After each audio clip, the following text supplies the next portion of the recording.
గణేశాయ నమః.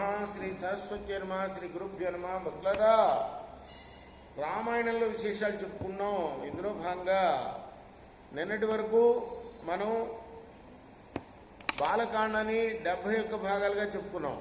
ఈ రోజున 72వ భాగం చెప్పుకుందాం. చెప్పుకునే ముందు వాల్మీకి మహర్షిని ప్రార్థన చేసుకున్నాం. పూజంతం రామ రామేతి మధురం మధురాక్షరం ఆరోగ్య కవితా శాఖం వందే వాల్మీకి కోకిలం. ఆంజనేయం మహావీరం బ్రహ్మ విష్ణు శివాత్మకం తరుణార్క ప్రభంశాంతం ఆంజనేయం నమామ్యహం.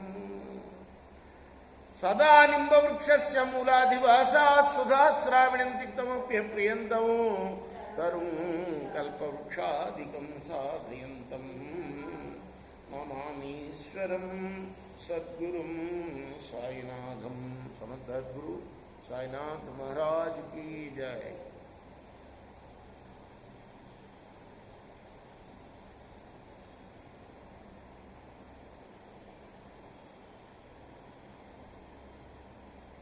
సముద్రం చిలకగా మొట్టమొదట ఎవరు వచ్చారు?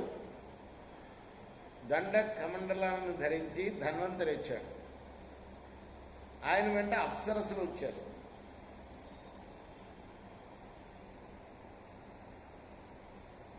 అప్సరస అనే పేరు కూడా అందువల్లనే వచ్చింది. ఎందువల్ల?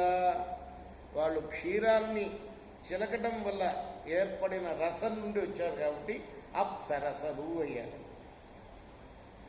రామా, ఈ అప్సరసలు ఎంతమందో తెలుసా? 60 కోట్లు. మనం ఏదో 100 కోట్ల జనాభా దాటింది భారతదేశం అనుకుంటాం. అప్సరసలే 60 కోట్ల మంది. అర్థమైందా? ఇంకా వారి పరిచారకులు లెక్కకు మిక్కిలిగా పుట్టారు. అంటే ఇంతకన్నా ఎక్కువ, 60 కోట్ల కన్నా ఎక్కువ అన్నమాట. అయితే దానవులు దేవతలు ఈ అప్సరసలను స్వీకరించలే. కాబట్టి రామా,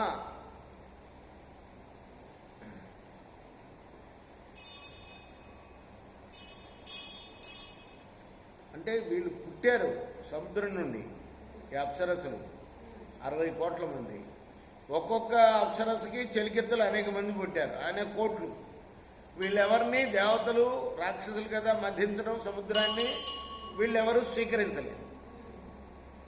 అప్పుడు ఆ సముద్రానికి అధిపతి అయిన వరుణుడి యొక్క కుమార్తె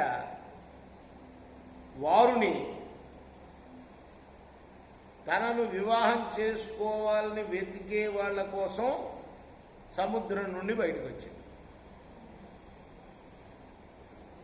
మరి రాక్షసులు ఆమెను స్వీకరించలేదు, దేవతలు మాత్రం స్వీకరించారు. ఆ రోజు నుండి సురను గ్రహించని దితిపుత్రులకు రాక్షసులు, అసురులు అనే పేరు వచ్చింది. సురను గ్రహించారు కాబట్టి దేవతలకి సురలు అని పేరు వచ్చింది. వారుని అంటే సురే. అర్థమైందా?